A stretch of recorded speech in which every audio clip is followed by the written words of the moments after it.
Hello बच्चों, नमस्कार। मैं सुरेश गोदरा आप सबका स्वागत करता हूं आपके अपने YouTube चैनल ऑनलाइन स्कूल में। हम 12th क्लास का जो हमारा चैप्टर चला था सदिश बीजगणित वेक्टर एलजेब्रा में हमने 10.2 के 1 से लेके 10 तक क्वेश्चन कर लिए थे और आगे वाले आज की जो क्लास होने वाली है उस क्लास में 10 से लेके आगे वाले जितने भी क्वेश्चन है वो सारे क्वेश्चन आज की क्लास में हम करने जा रहे हैं। उम्मीद करता हूँ कि मैंने आपको पहले बोला हुआ था कि भाई आपने 10.2 के सारे क्वेश्चन जो 19 क्वेश्चन है वो सारे के सारे आप रफ कॉपी के अंदर निकाल लेना।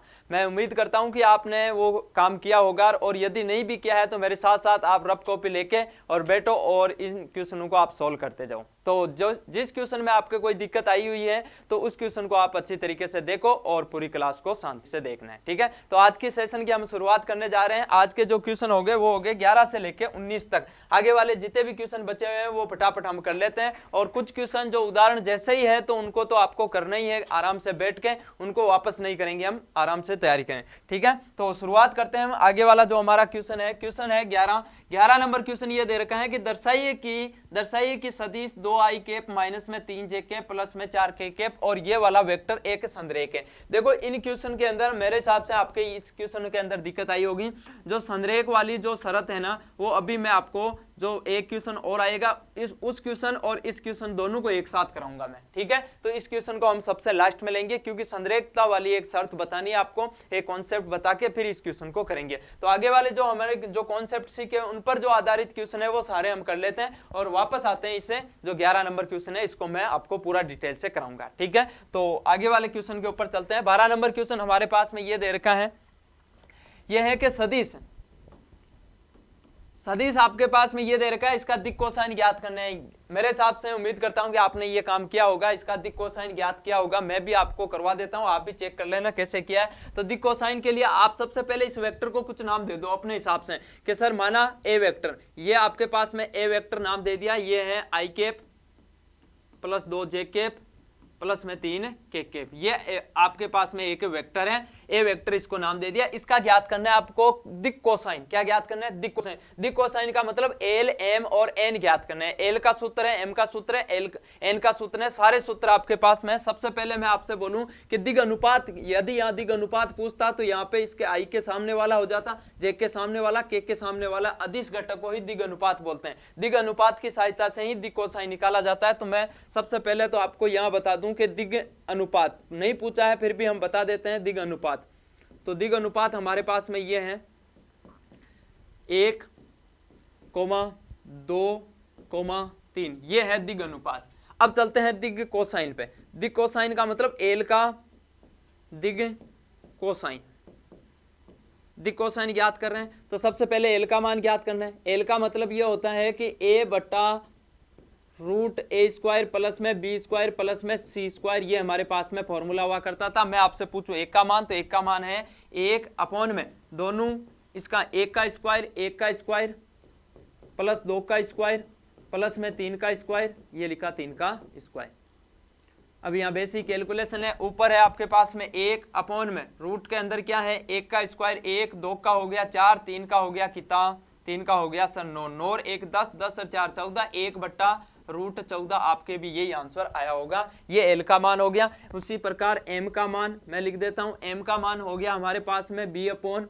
अब फॉर्मूला लगाओ या नहीं लगाओ, लगा लेना आप बोर्ड के एग्जाम में यदि क्वेश्चन कर रहे हो तो यहाँ पे फॉर्मूला लगा लेना। बी अपॉन, तो बी का मान कितना है 2 और इसका मान कितना है, अब दोबारा कैलकुलेशन करने की जरूरत नहीं है, सीधा ही लिखो 2 बट्टा रूट 14। उसके बाद एल का मान कितना हो गया, एल का मान होता है सर सी अपॉन, सी का मान कितना है 3, तो ये हो गया 3 अपॉन में रूट 14। ये क्वेश्चन हो गया फटाफट, ठीक है। इतना आसान क्वेश्चन है। सारे वाले जो क्वेश्चन आगे हमने उदाहरण ढंग से आपने सीख लिया है तो आगे वाले क्वेश्चन सबसे आसान क्वेश्चन है। तो यहां से इसका हल हमने इस प्रकार किया है और आपने भी किया होगा आराम से बैठ के। अब नेक्स्ट क्वेश्चन के ऊपर चलते हैं। अगले वाले क्वेश्चन जो है हमारा 13 नंबर क्वेश्चन। 13 नंबर क्वेश्चन भी किया हुआ है। तो बिंदु ए के निर्देशांक ये है, बिंदु बी के निर्देशांक ये है। को मिलाने वाली ए से बी, देखो यहाँ जो दिशा दे रखी है ये सबसे इंपॉर्टेंट होती है, ए से बी, ए से बी की तरफ दिष्ट सदिश, दिष्ट सदिश के दिक् कोसाइन ज्ञात करना है। मैं आपसे एक चीज पूछूंगी भाई दिक् कोसाइन ज्ञात करना है, तो दिक् कोसाइन कब ज्ञात करोगे, जब आपके पास में सदिश होगा। तो सबसे पहले दो बिंदुओं को मिलाने, एक बिंदु यहाँ है एक बिंदु यहाँ है, दो बिंदुओं को मिलाने वाला सदिश के बारे में हमने जानकारी प्राप्त की थी। तो वहां से हम इसको उठाते हैं कि सबसे पहले एक सर वेक्टर बनाओ, वेक्टर जैसे ही प्राप्त होगा तो उसका दिक् कोसाइन हम आराम से ज्ञात कर लेंगे। तो ये है आपके पास में ए बी वेक्टर, सबसे पहले मैं बना देता हूं ए बी वेक्टर। अब देखो ए से बी की तरफ जा रहे हो तो बी में से ए घटाना है, बी का मान है -1 और उसमें से घटाना है -1 और लगाना क्या है आई कैप, शॉर्ट रास्ता मैंने आपको बताया था ये आई कैप।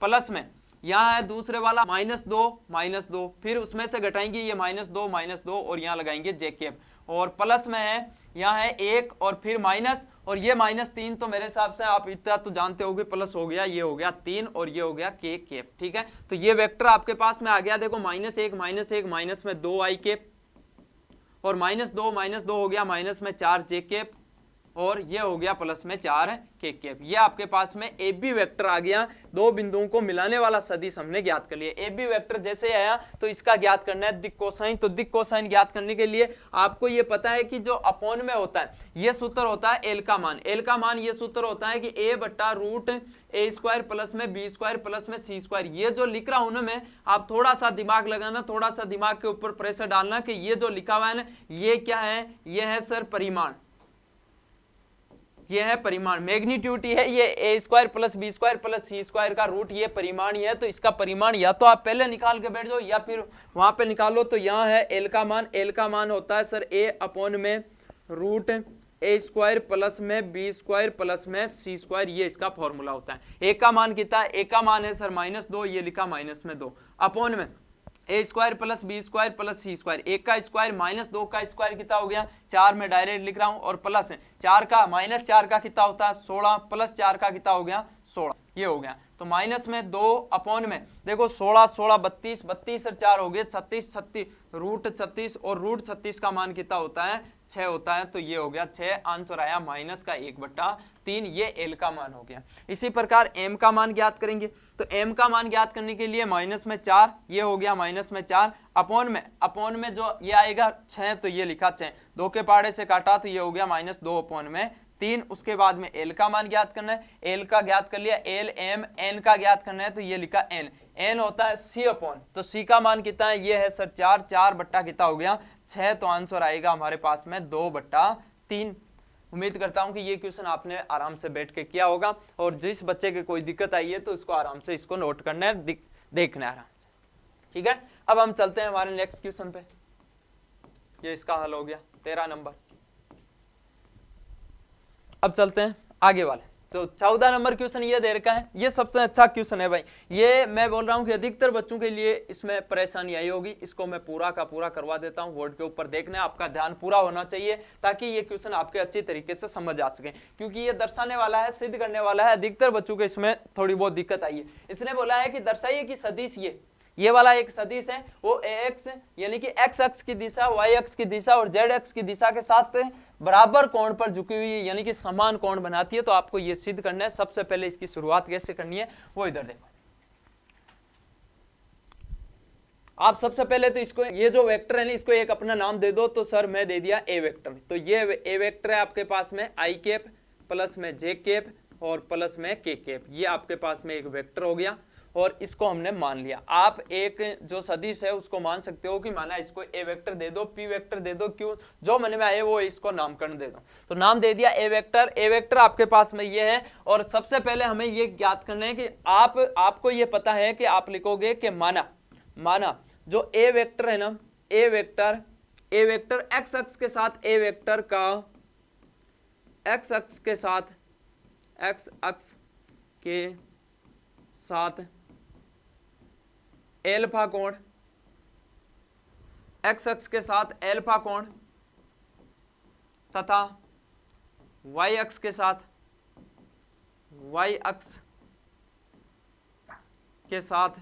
बीटा कोण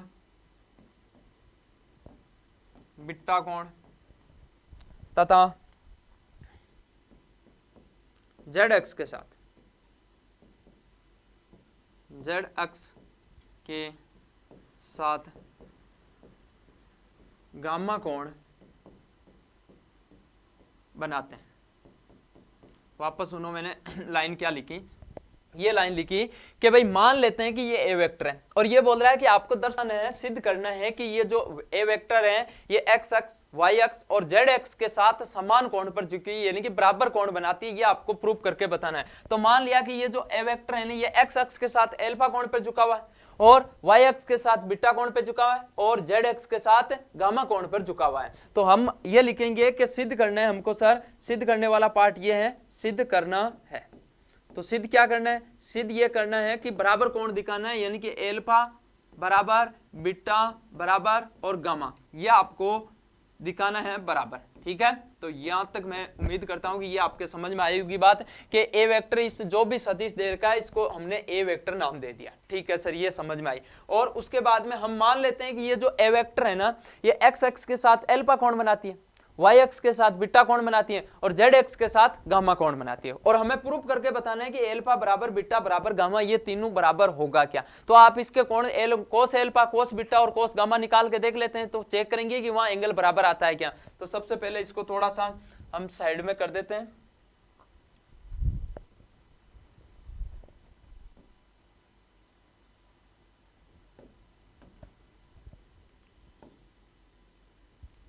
अब आपको क्या करना है, कोस एल्फा निकालो, एल बोलो चाहे कोस एल्फा बोलो, बात एक ही है। तो सबसे पहले आपने निकाला कि कोस एल्फा, तो कोस एल्फा का सूत्र आपको ये पता है कि सर ए अपॉन में रूट ए स्क्वायर प्लस में बी स्क्वायर प्लस में सी स्क्वायर, ये फॉर्मूला होता है किसका, कोस एल्फा। कोस एल्फा बोलो चाहे इसको एल बोलो, बात एक ही है। एल को ही नाम दिया था कोस एल्फा। एक का मान यहां से देख लो, एक का मान है सर 1 अपॉन में नीचे देखो एक का स्क्वायर प्लस बी का स्क्वायर फिर ए का स्क्वायर प्लस सी का स्क्वायर फिर ए का स्क्वायर, तो आंसर आएगा 1/√3। ठीक है, उसके बाद में कोस एल्फा, उसके बाद में निकाल लिया कोस बीटा, तो cos beta B A B है ना, बी का मान कितना है 1 बट्टा में कितना आएगा √3, ये लिखा √3। उसके बाद में कोस गामा, ये लिखा कोस गामा, उसका मान भी कितना आएगा √3। तो मैं आपसे बोलूं कोस एल्फा, कोस बीटा और कोस गामा तीनों के मान क्या आ गए बराबर, 1/√3 1/√3 1/√3। इसका मतलब ये बराबर है, तो कोस एल्फा, कोस बीटा और कोस गामा भी क्या होंगे बराबर। तो आप यहाँ पे इसको लिख सकते हो कि तो कोस एल्फा बराबर है किसके, कोस बीटा के, बराबर है किसके, कोस गामा। अब मैं आपसे एक चीज पूछूं, यदि तीनों ही बराबर है तो क्या तीनों कब बराबर होंगे, जब इसके एंगल बराबर होंगे, जब इसका थीटा बराबर होगा। यदि ये बराबर है तो इसका मतलब ये हो गया कि एल्फा बराबर बीटा बराबर गामा, और यही हमें प्रूफ करना था, यही सिद्ध करना था। ठीक है, यहां तक हमने इसको सिद्ध किया और प्रूफ किया। कुछ भी नहीं है इस क्वेश्चन में, थोड़ा सा ये एग्जाम में आने वाला क्वेश्चन है, ऐसा सेम क्वेश्चन एग्जाम में पूछे जाते हैं और इसमें बच्चे इसलिए कंफ्यूज हुए कि सर दर्शाऊं कैसे, मैं इसकी शुरुआत कैसे करूं। तो सबसे पहले आपको क्या करना है कि मान लेते हैं कि ये ए वेक्टर है। ठीक है सर, ए वेक्टर है तो ये एक्स अक्ष के साथ अल्फा कोण बना रही है, वाई अक्ष के साथ बीटा कोण बना रही है, जेड अक्ष के साथ गामा कोण बना रही है। और हम निकाल लेते हैं कोस एल्फा, कोस बीटा और कोस गामा। कोस एल्फा का फॉर्मूला निकाल दिया 1/√3 आया, कोस बीटा हमने निकाल दिया 1/√3 आया और कोस गामा निकाल दिया 1/√3 आया। तो इसका मतलब ये तीनों बराबर है, तीनों बराबर है तो कोस एल्फा, कोस बीटा और कोस गामा तीनों बराबर होंगे। और तीनों बराबर कब होंगे, जब इनका थीटा बराबर होगा। थीटा इसका एल्फा है, इसका बीटा है, इसका गामा है, तीनों बराबर हो गया। तो ये हमने सिद्ध कर दिया कि ये बराबर कोण पर झुकी हुई है। ठीक है, तो उम्मीद करता हूं कि ये क्वेश्चन आपने घर पे बैठ के किया था तो बढ़िया बात, नहीं किया तो यहां से आपको इसको नोट डाउन करना है और ऐसे बोर्ड के एग्जाम में इसको लिख के आना है। अब हम चलते हैं नेक्स्ट क्वेश्चन पे, जो 15 नंबर क्वेश्चन है। 15 नंबर क्वेश्चन आपको खुद को आराम से बैठ के करना है, क्योंकि ये क्वेश्चन सेम डिटो, चेंज भी नहीं है। मैं बोल रहा हूं कि यहाँ अनुपात भी चेंज नहीं है, अनुपात भी 2:1 है। और पीछे जो मैंने एक उदाहरण करवाया था आपने शुरुआत से, यदि वीडियो देख रहे हो, यदि मेरी क्लास ले रहे हो, तो उसमें मैंने एक एग्जाम्पल करवाया था आपको, और उस एग्जाम्पल में मैंने 2:1 वाला क्वेश्चन करवाया था। ये दो सदिश दे रखा है, ये दो सदिश दे दिया और इस सदिश को विभाजित करने वाला, भाई मान लो ए और ये भी, तो यहाँ ए वेक्टर है आपके पास में पी का मान है आई केप प्लस में 2 जे केप और माइनस में हो गया के केप। ठीक है, और यहाँ क्यू वेक्टर आपके पास में है माइनस में आई के, मैं हिंट बता रहा हूँ आपको आराम से बैठ के करना है, जे केप और प्लस में है के केप। और उम्मीद करता हूँ कि ये क्वेश्चन आपने पहले ही कर लिया था, क्योंकि आपने ये उदाहरण, सेम उदाहरण आपको मैंने करवाया था, सेम डिटो उदाहरण। तो उसके बाद में ये दो बिंदु है, अब दो बिंदुओं को मिलाने वाला एक कोई बिंदु होगा जो 2:1 में इसको विभाजित कर रहा है, 2:1 में विभाजित कर रहा है, तो आपको अंत्य विभाजन निकालना है, बाह्य विभाजित करने वाले आर बिंदु के निर्देशांक निकालना है। अब आर बिंदु के निर्देशांक आपको निकालने के लिए फॉर्मूला होना चाहिए कि आपको निकालना है O R vector. O R vector का मतलब क्या होता है, सूत्र में बताया कि मान लो ये m1 अनुपात m2 में है, तो m1 को किससे गुणा करना है, इससे, तो ये हो जाएगा m1 किससे, ओ क्यू वेक्टर से, फिर प्लस m2 किससे गुणा होगा, m2 गुणा होगा सर ओ पी वेक्टर से, अपॉन में आएगा m1 प्लस m2। सूत्र याद है तो इसको आराम से करना है, ठीक है। और सेम ये आ गया आपके अंत्य विभाजन और बाह्य विभाजन करना है तो या माइनस लगा देना या माइनस लगा देना, सेम क्वेश्चन को करना है आराम से बैठ के, कैलकुलेशन बची हुई है वो आपको करना है, ठीक है। तो इसको आपको करना है HW में घर पे बैठ के आराम से, घर पे ही हो, अभी छुट्टियां चल रही है तो आराम से बैठ के इसको क्वेश्चन को निकालना है रफ कॉपी के अंदर। सेम डिटो क्वेश्चन मैंने करवा दिया था। और यहाँ यदि कोई पहली बार आया तो पीछे जो एग्जाम्पल करवाए थे उस एग्जाम्पल को देख के आओ तो ये आराम से समझ में आ जाएगा, ठीक है। अब चलते हैं हम नेक्स्ट क्वेश्चन में। तो अगला जो हमारा क्वेश्चन है वो क्वेश्चन है कि दो बिंदु P और Q को मिलाने वाले सदिश का मध्य बिंदु ज्ञात कीजिए। यानी कि आपने ये कौन सी क्लास है, 10th क्लास में भी सीख चुके थे, मध्य बिंदु निकालना है उसका स्थिति सदिश। सबसे पहले मैं आपसे बोलूंगी ओपी वेक्टर। यदि आपको बिंदु के निर्देशांक दे रखा है तो आप वेक्टर आराम से बना सकें। एक्स अक्ष की दिशा में 2 गया तो ये लिखा 2i कैप, प्लस वाई अक्ष की दिशा में 3 गया तो ये हो गया 3j कैप, प्लस 4 किधर गया जेड अक्ष की दिशा में तो ये हो गया 4k कैप। तो ये हो गया ओपी वेक्टर। इसके बाद ओ क्यू वेक्टर यानी कि स्थिति सदिश हम निकालना जानते हैं, और उसके बाद में ये हो जाएगा 4i कैप प्लस में j कैप और माइनस में 2k कैप, ठीक है। अब आपको करना है क्या है कि इसका मध्य बिंदु ज्ञात करना है। दोनों वेक्टर को जोड़ के 2 का भाग लगा दो, उसका मध्य बिंदु आ जाएगा। सबसे आसान काम है, दोनों वेक्टर को जोड़ दो। दोनों वेक्टर को जोड़ेंगे तो आप लिखोगे मध्य बिंदु मिलाने वाले सदिश का मध्य बिंदु, यानी कि मध्य बिंदु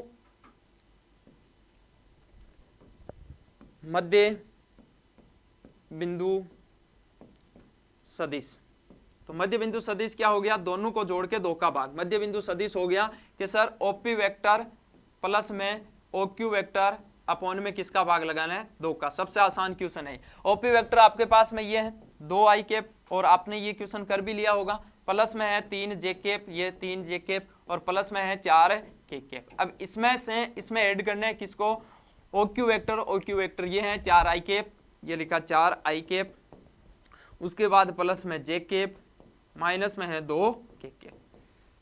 अब इसमें भाग लगा देना आपको किसका, 2 का, आराम से जो लास्ट में आंसर आएगा। अब चेक करते हैं, देखें देखो 2i कैप और 4i कैप कितना हो गया, 6i कैप, ये लिखा 6i कैप, 3i कैप और 3j कैप और 1j कैप हो गया सर 4j कैप, ये हो गया 4j कैप, 4k कैप और माइनस 2k कैप हो गया माइनस में 2k कैप। अपॉन में कितना है 2। अब ये जो 2 है वो सबको भाग करेगा, इसको भी करेगा, इसको भी करेगा, इसको भी करेगा। तो यहाँ से देखो ये तो हो जाएगा 3i कैप, तो यहाँ हो जाएगा 2j कैप, और यहाँ हो जाएगा माइनस में k कैप। ये इसका फुल एंड फाइनल आंसर हमारे पास में मिल गया, ठीक है। तो यहाँ तक उम्मीद करता हूँ कि ये क्वेश्चन आपके समझ में आया है। क्यों, क्योंकि आसान क्वेश्चन थे भाई। अब आसान क्वेश्चन है, यदि आप बेसिक कोई सी भी मैथमेटिक्स में यदि आप बेसिक और प्लस एग्जाम्पल से ढंग से कर लेते हो तो क्वेश्चन में ज्यादा दिक्कत नहीं आती है, क्योंकि रिपीट ही होते हैं, सेम एग्जाम्पल जैसे के जैसे ही होते हैं। तो मध्य बिंदु वाली सदिश याद करनी थी तो दोनों वेक्टर को जोड़ के 2 का भाग लगा तो ये इसका मध्य बिंदु आ जाएगा, ठीक है। अब चलते हैं हमारे आगे वाले क्वेश्चन, और आगे वाला क्वेश्चन भी मैंने सेम डिटो आपको एग्जाम्पल में करवा दिया। आप बोलोगे सर आज आप हमें बहुत ज्यादा होमवर्क दे रहे हो, घर के लिए दे रहे हो, तो भाई सेम डिटो दोबारा रिपीट हो रहा है तो ये काम तो आपका ही बनता है। आप 12th क्लास में आ गए हो और मेरे से आप जुड़े हुए हो तो काम तो करना ही पड़ेगा। तो आपके फायदे के लिए मैं बता रहा हूं, आप खुद ट्राई करो। देख क्वेश्चन क्या बोला, क्वेश्चन इसने बोला है कि दर्शाइए कि ए बी सी जिसके स्थिति सदिश ये दे रखा है कि ए वेक्टर ये दे दिया, बी वेक्टर ये दे दिया और सी वेक्टर ये दे दिया, और आपको बताना है कि समकोण त्रिभुज के शीर्ष का निर्माण करते हैं। बताओ सेम क्वेश्चन किया नहीं किया, एग्जाम्पल में किया था सर, तो किया था, तो इसको भी आपको आराम से बैठ के और शांति से करना पड़ेगा, ठीक है। ये क्वेश्चन आपको करना है, ठीक है। अब यहाँ देखो, आप बोलोगे सर मैंने नहीं देखा, तो नहीं देखा तो भाई पीछे वाला जाके वीडियो देखो, उसमें मैंने करवा रखा सेम डिटो क्वेश्चन। और यहाँ आपके समझ में आएगा कि सर ये एक समकोण त्रिभुज का निर्माण कर रहा है, तो समकोण त्रिभुज का निर्माण कर लिया तो ये रहा सर समकोण त्रिभुज। अब ऐसे है कि यहाँ आप इसको ए बोल दो, ये ए वेक्टर हो गया, मान लेते हैं ए, यहाँ है ए और ये हो गया बी और ये हो गया सी। अब आपको सबसे पहले क्या निकालना है, ये ए हो गया, ये बी हो गया, ये सी हो गया। सबसे पहले ए सी वेक्टर निकाल दो, फिर बी सी वेक्टर निकाल दो, और फिर आपको ए बी वेक्टर निकाल दो। फिर इसका क्या ले लो, परिमाण ले लो। और जब दो भुजाओं के परिमाण जब दो भुजाओं के वर्गों का योग तीसरी भुजा के वर्ग के बराबर आ जाता है, तो वहां पे आप बोल दो ना, हाँ ये समकोण त्रिभुज के शीर्ष है, नहीं तो नहीं है। इतना काम आपको घर पे बैठ के करना है, ठीक है। तो उम्मीद करता हूं और आप घर पे बैठ के इनको किया भी होगा, नहीं किया तो आज का कार्य ये करना पड़ेगा, ठीक है। तो कर लेना भाई आराम से बैठ के।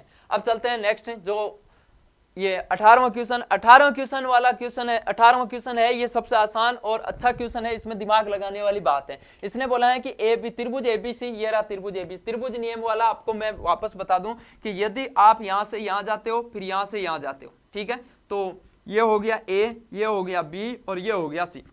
अब यहां से आप ए से बी गए, A B vector, plus B से सी गए तो ये हो गया बी सी वेक्टर। आप डायरेक्ट जाओ कहां से कहां तक, ए से सी तक, तो ये हो गया ए सी वेक्टर के बराबर आता है। इस बात को दिमाग में बिठाना। एक मैंने आपको ऋणात्मक सदिश के बारे में थोड़ा बहुत नॉलेज दिया था पहली क्लास में। उसमें क्या है कि यदि आपके पास में ए बी वेक्टर है तो ये है बी, इसकी दिशा क्या हो जाएगी, ए से बी की तरफ। यदि आप बी से वापस ए की तरफ आ रहे हो, यदि आप बी से वापस एक की तरफ आ रहे हो, तो इसका मतलब क्या हो गया, इसका मतलब यह है कि इसमें ऋणात्मक का चिन्ह लग जाएगा, यानी कि आप लिखोगे कि ए बी वेक्टर और माइनस में हो जाएगा क्या, बी ए वेक्टर, ठीक है। उल्टा होता है इसके अंदर। त्रिभुज वाले नियम में आपको पढ़ा था और ऋणात्मक सदिश के बारे में मैंने आपको बताया था। तो यहां से इस क्वेश्चन की हम शुरुआत कर रहे हैं। तो देखो कि कौन सा ऑप्शन इसमें सही होगा, कौन सा राइट होगा। इसने बोला कि निम्नलिखित में से कौन सा कथन सत्य नहीं है। सत्य नहीं है वो बताना है आपको, कौन से तो सत्य है और कौन कौन से असत्य है।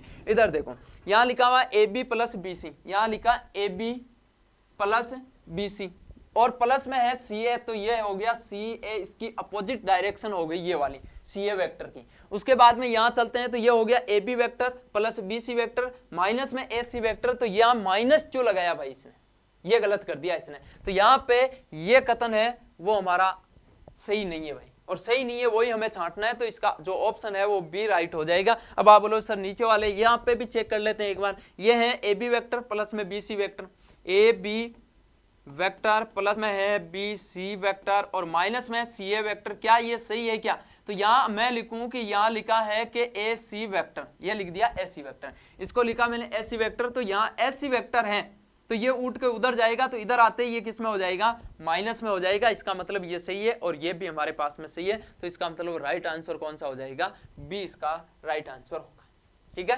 अब चलते हैं हम नेक्स्ट क्वेश्चन।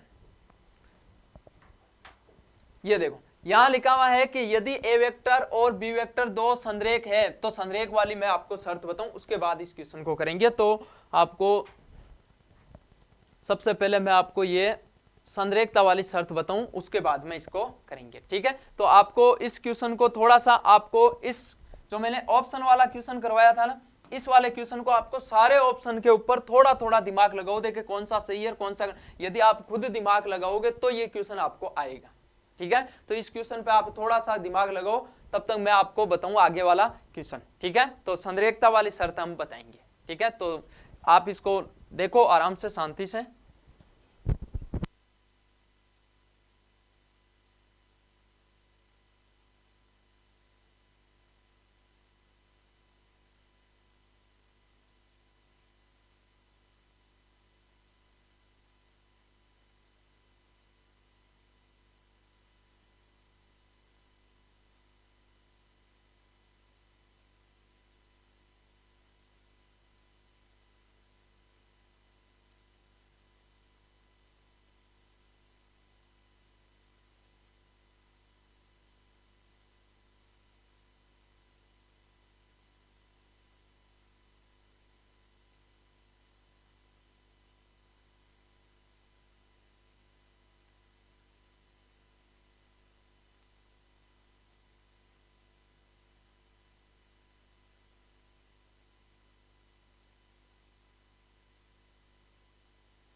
ठीक है भाई, अब चलते हैं, मैं आपको संरेखता की शर्त बताता हूं। संरेखता की शर्त, इस क्वेश्चन को करने से पहले हमें इसके संरेखता की शर्त के बारे में पढ़ेंगे, ठीक है। एक बार मैंने आपको बोला था कि इस क्वेश्चन को वापस चेक करना है, तो इस क्वेश्चन को वापस चेक करते हैं। आपने भी, मैं उम्मीद करता हूं कि आपने इस क्वेश्चन को वापस चेक किया था, तो वापस इन सारे के सारे जो ऑप्शन है इन सबको चेक कर लेते हैं कि आपको बताना है कि कौन सा कथन सत्य है, नहीं है। वापस आओ, देखें पहला जो ऑप्शन दे रखा है वो पहला ऑप्शन ये है, देखो इधर पहला ऑप्शन हमारे पास में ये दे रखा है कि सर ए बी वेक्टर, वहां से देखो ए बी वेक्टर, ए से बी तक गया, फिर गया मैं सर बी और सी, बी सी वेक्टर। अब बराबर होना चाहिए किसके, ये होना चाहिए सर ए सी वेक्टर के। यहां तक तो मेरे सब समझ में आ गया। अब यहां से मैं आपसे बोलूं कि इस चीज को आप क्या लिख सकते हो, इस चीज को लिख सकते हैं सर सी ए वेक्टर। इसको लिखा मैंने सी ए वेक्टर, लेकिन साइन क्या आ जाएगा, साइन आ जाएगा सर माइनस, ये आ गया माइनस। अब ये उठ के इधर आएगा तो ये किस में हो जाएगा, प्लस में, तो इसका मतलब ये कथन हमारा क्या है, सही है, तो गलत नहीं है। अब हम चलते हैं तीसरे क्वेश्चन, इसको देखना। तो यहां लिखा हुआ है आपके पास में ए बी वेक्टर, फिर लिखा कि सर बी सी वेक्टर, ये लिखा बी सी वेक्टर, ठीक है। और माइनस में, या पहले इस दूसरे वाले को चेक करते हैं, तो ये है कि ए बी वेक्टर, ये लिखा ए बी वेक्टर, और प्लस में है बी सी वेक्टर, ये लिख दिया सर बी सी वेक्टर। और इधर देखो ये है ए सी वेक्टर, तो बराबर में हमारे पास में क्या है, ए सी वेक्टर, तो ये इधर आएगा तो ये किस में हो जाएगा, ये हो जाएगा माइनस में, तो ये भी सही है। पीछे वाले अभी थोड़ी देर पहले हमने इसको गलत किया था, तो ये भी सही है, ठीक है। अब हम चलते हैं जो डी ऑप्शन है, इस डी ऑप्शन पे ये लिखा कि बी सी वेक्टर, ठीक है सर। उसके बाद ए बी वेक्टर, माइनस में है सी बी वेक्टर। मैं बोलूं कि इसको क्या लिख सकता हूं, तो इसको बोलोगे कि सर इसको लिख सकते हो बी सी वेक्टर, किसका, ये माइनस का है तो ये किसका हो जाएगा, प्लस का। आई बात समझ में। और प्लस में क्या है, प्लस में है सी ए वेक्टर, ये भी सही है, तो इसका मतलब ये हमारे पास में गलत है, और यही ऑप्शन राइट आंसर होगा। जो गलत है उसी को ही बताना है, बाकी के ये तो सही है, वैसे तो सही है, लेकिन हमें पूछा है कि गलत बताओ, यानी कि इनमें से कौन सा कथन सत्य नहीं है, वो चीज बतानी है, तो ये इसका आंसर होगा, सी ऑप्शन इसका राइट आंसर होगा, ठीक है। तो वापस इसको थोड़ा सा चेंज कर लेना, और आप खुद दिमाग लगाओ इन क्वेश्चन के अंदर। अब मैं आपको जो बताने जा रहा था आज की क्लास में, सबसे इंपॉर्टेंट बात, वो सुनो ध्यान से। आपको देखो संरेखता की शर्त। अब देखो संरेखता की शर्त के लिए एक है, इधर देखो,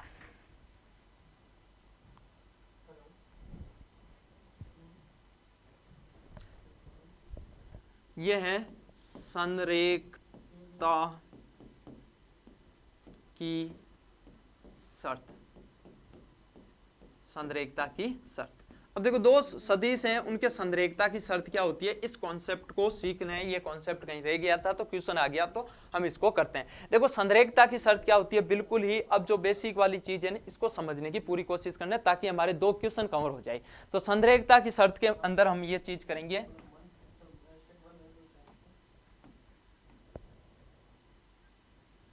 अब देखो संरेखता की शर्त, संरेखता की शर्त के अंदर यह चीज होती है कि आपने एक वेक्टर ले लिया, सुनना ध्यान से, ये वेक्टर ले लिया, ये वेक्टर है, और ये आपके पास में ये वाला कोई वेक्टर हो गया, तो इसका मतलब ये दोनों संरेख है। अब देखो इस सदिश के अंदर दो वेक्टर समांतर होते हैं ना, तो भी वो संरेख होते हैं, इस बात को दिमाग में बिठाना।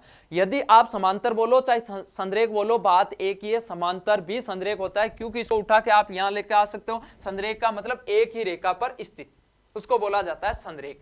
अब बात आगे की कहानी हम ये सीखते हैं कि सर ये है ए वेक्टर, ये क्या है, ए वेक्टर। अब इस ए वेक्टर को आप किसी से भी गुणा कर दो, किसी से भी, इसको ए वेक्टर नाम दे दिया, इसको मैं बी वेक्टर दे रहा हूं, तो इसका मतलब ये जो बी वेक्टर है ना, बी वेक्टर, ये ए वेक्टर के लैम्डा टाइम्स गुणा हो रहा है। ये क्या आ गया सर, इसको समझने की पूरी कोशिश करो। ये ए वेक्टर है, ये एक वेक्टर, इसको नाम दे दिया बी वेक्टर, कुछ भी दे दो, इसको पी वेक्टर, इसको क्यू वेक्टर, जो भी मन में आए वो हमने इसको नाम दे दिया, ए वेक्टर और बी वेक्टर। ये जो बी वेक्टर है ना, बी वेक्टर, वो ए वेक्टर के कुछ गुणज है। लैम्डा का मतलब लैम्डा बिलोंग्स टू आर, यानी कि लैम्डा वास्तविक संख्या से बिलोंग कर रहा है। आप कुछ भी ले लो, यहां पे देखो ये जो बी वेक्टर है वो ए वेक्टर के हो सकता है 2 का गुणज, हो सकता है -2 का गुणज, हो सकता है 1/2 का गुणज, यानी कि कुछ गुणज के रूप में आएगा। ये लैम्डा का मान होता है। लैम्डा का मतलब वास्तविक संख्या हो सकती है कोई भी।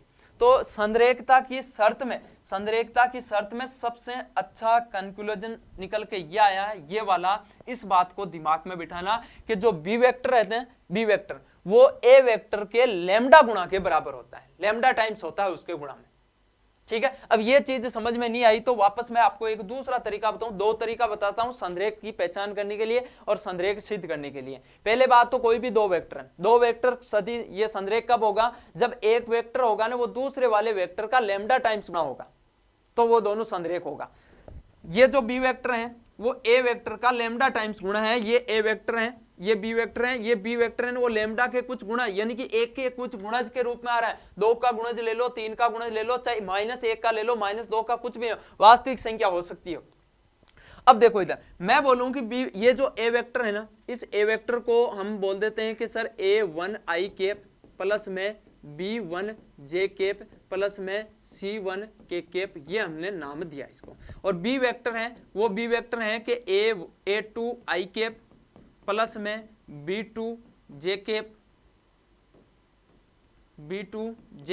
प्लस में C2 k कैप, ये है। ठीक है। अब आपको क्या करना है, ए वेक्टर और बी वेक्टर के यहां मान रखो, छोटा सा एक डेरिवेशन है, वो डेरिवेशन करने के बाद एक हमको एक फॉर्मूला मिलेगा, उस फॉर्मूले का यूज करेंगे। देखो यहाँ पे बी वेक्टर क्या है, ये है sir A2 vector A2 i cap plus B2 j cap plus में C2 k cap equal to lambda, ये लैम्डा। अब बोलो ए वेक्टर का मान रख देते हैं, ए वेक्टर का ये रहा sir A1 i cap plus B1 j cap plus C1 k cap. ठीक है। अब आपको क्या करना है, लैम्डा को अंदर गुणा कर दो, ये है A2 i कैप, छोटा सा डेरिवेशन है, इसको समझना आप, B2 i कैप प्लस में C2 k कैप इक्वल में, देखो अंदर गुणा किया, अंदर गुणा किया तो ये आ गया sir lambda A1 i cap plus lambda B1 j cap plus lambda C1 और k कैप। ठीक है। अब मैं आपसे बोलूं कि दो वेक्टर बराबर है, ये दोनों वेक्टर बराबर है तो इनके घटक भी बराबर होंगे, तो इसका मतलब A2 बराबर होगा किसके, इसके लैम्डा A1 के, और सेम इधर B2 बराबर होगा किसके, लैम्डा B1 के, सेम इधर ये हो गया सर C2 बराबर होगा किसके, लैम्डा C1। यहां से लैम्डा का मान निकालना कितना आएगा, तो आप बोलो सर लैम्डा का मान आ गया A2 अपॉन में A1, यहां से लैम्डा का मान निकालना तो यह आ गया B2 अपॉन में B1, और यहां से लैम्डा का मान निकालना तो यह आएगा सर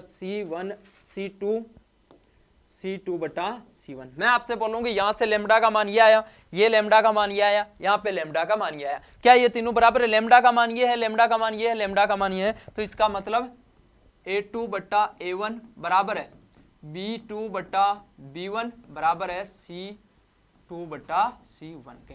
ये हमारे पास में एक शर्त निकल के आई। ये शर्त तो सर हमने 10वीं क्लास में भी पढ़ी थी, वही बात वापस निकल के आ गई है।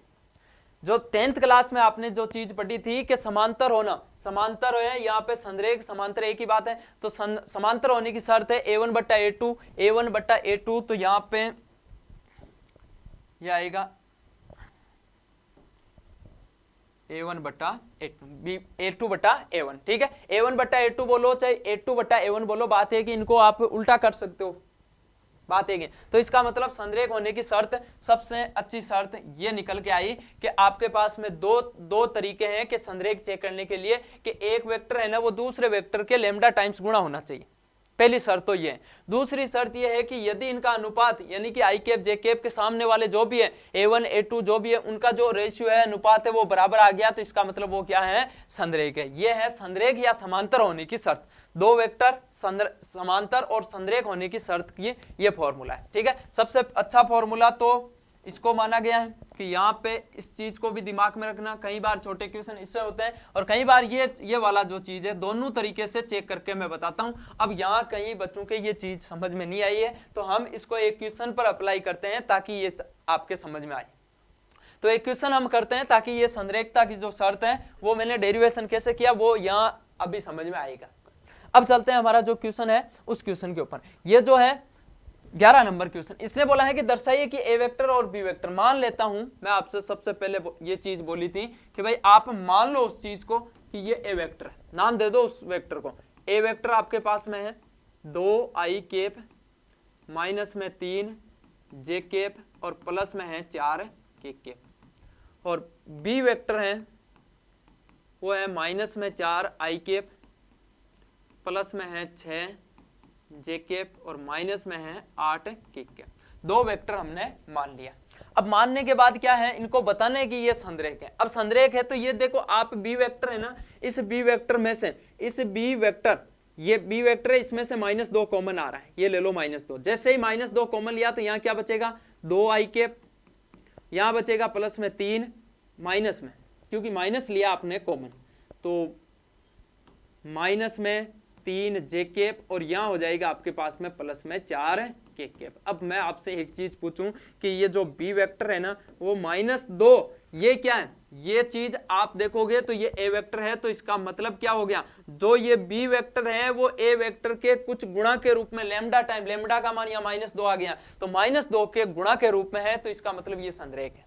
एक अच्छा और बढ़िया तरीका तो इसको सोल्व करने का ये, आप कॉमन लिया, एक वेक्टर में से कॉमन लिया, मान लो आपने बी वेक्टर में से कॉमन लिया, और बी वेक्टर में से जैसे ही कॉमन लिया, कॉमन लेने के बाद ए वेक्टर वापस दिख गया, तो इसका मतलब ए वेक्टर के कुछ गुणा, ए वेक्टर के कुछ गुणा के रूप में आ गया, तो इसका मतलब ये क्या है संरेख। तो आप लिखोगे ए वेक्टर तथा बी वेक्टर क्या है संरेख है।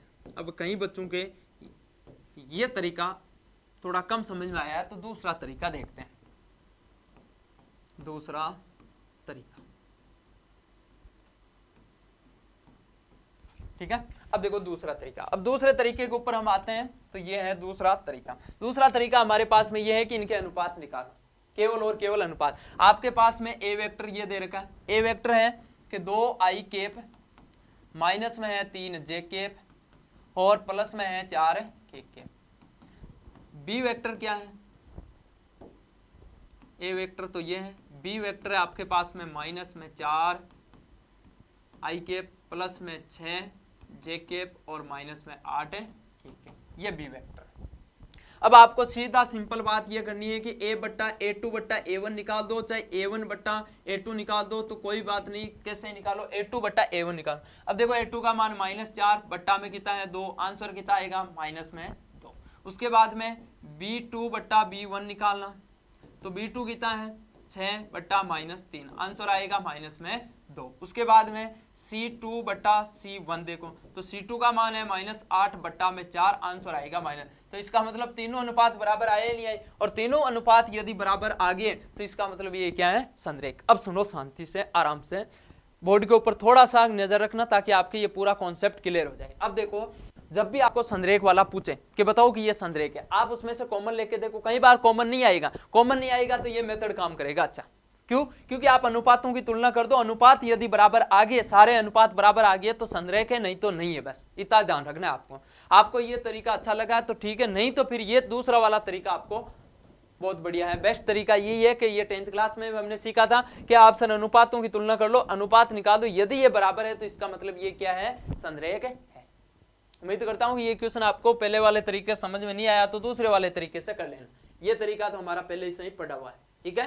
लैम्डा टाइम्स होता है, जो भी ए वेक्टर बी वेक्टर जो भी है वो एक वेक्टर के लैम्डा टाइम्स गुणा होता है, तो इसका मतलब वो संरेख है, नहीं तो नहीं है। और यहाँ आप इसके अनुपातों की तुलना कर लो, अनुपातों की तुलना करोगे तो यहाँ पे यदि बराबर आ गया तो ये संरेख है, नहीं तो नहीं, ठीक है। तो दोनों तरीके से ही आपको बैठ के करना है। अब चलते हैं, हमारा जो एक क्वेश्चन बचा हुआ था वो भी संरेखता पर आधारित था। इधर देखो, ये जो 19 नंबर क्वेश्चन, 19 नंबर क्वेश्चन के अंदर देखना आराम से। 19 नंबर क्वेश्चन ये दे रखा है कि यदि ए वेक्टर बी वेक्टर, यदि ए वेक्टर और बी वेक्टर दोनों क्या है संरेख सदिश। क्वेश्चन वाला बोल दिया पहले से ही कि ए वेक्टर और बी वेक्टर संरेख सदिश है भाई, ये इसने बोल दिया। अब संरेख सदिश है तो निम्नलिखित कथन में से कौन सा कथन सत्य नहीं है ये बताना है। क्या पहला सही है, बी वेक्टर लैम्डा टाइम्स होता है ए वेक्टर, अभी बताया सूत्र बताया कि बी वेक्टर, हाँ sir B vector A vector के लैम्डा टाइम्स होता है, तो किसी अदिश लैम्डा के लिए ये बात सत्य है। हमें बताना है असत्य यानी कि सही नहीं है वो बताना है, तो ये बात तो सही है भाई, ये तो गलत नहीं है। उसके बाद इसने बोला है कि यहाँ देखो तीसरे नंबर पे आओ, सी पे, सी वाला बोला है कि ए वेक्टर और बी वेक्टर के क्रमागत घटक, ए वेक्टर और बी वेक्टर के क्रमागत घटक समानुपाती नहीं होते हैं। किसने बोला भाई समानुपाती होते हैं, क्यों, अभी हमने देखा कि a1 बट्टा a2 बराबर है b1 बट्टा b2 बराबर है c1 बट्टा c2, तो यही बात बोल रहा है कि क्रमागत घटक ये घटक ही तो होते हैं, अदिश घटक होते हैं, वो समानुपाती नहीं है। ये बोल रहा है समानुपाती नहीं है लेकिन होते हैं समानुपाती, तो ये बात इसने गलत बोली। गलत बोलते ही ये हमारा ऑप्शन राइट हो गया। दोनों सदिश ए वेक्टर और बी वेक्टर की दिशा समान है परंतु परिमाण विपरीत हो सकता है भाई, परिमाण विपरीत, कोई दिक्कत नहीं। तो इसका मतलब इस 19वें क्वेश्चन के अंदर ये जो क्वेश्चन है 19वें क्वेश्चन के अंदर ये सी ऑप्शन इसका राइट आंसर होगा। ठीक है, तो आज की क्लास हमारी यहीं पूरी होती है और 10.2 हमने कंप्लीट कर लिया भाई। 10.2 के जितने भी क्वेश्चन, जितने भी उदाहरण है, वो सारे के सारे आप रफ कॉपी के अंदर निकाल दिया तो बहुत बढ़िया बात है। नहीं निकाला है तो आपको निकालना है, बहुत काम आएगा। अभी से ही आप तैयारी स्टार्ट कर दो, जो हमारा चैप्टर 10 है उसको कंप्लीट कर लेते हैं। ठीक है, तो उम्मीद करता हूं कि आपका जो आज की क्लास है वो समझ में आई है आपके, और जो चैनल है उसको आपको सब्सक्राइब करना है और बेल आइकन वाला बटन जरूर दबाना है ताकि मिलने वाले जो नेक्स्ट वीडियो है वो आप तक बहुत जल्द पहुंच जाए। ठीक है, धन्यवाद।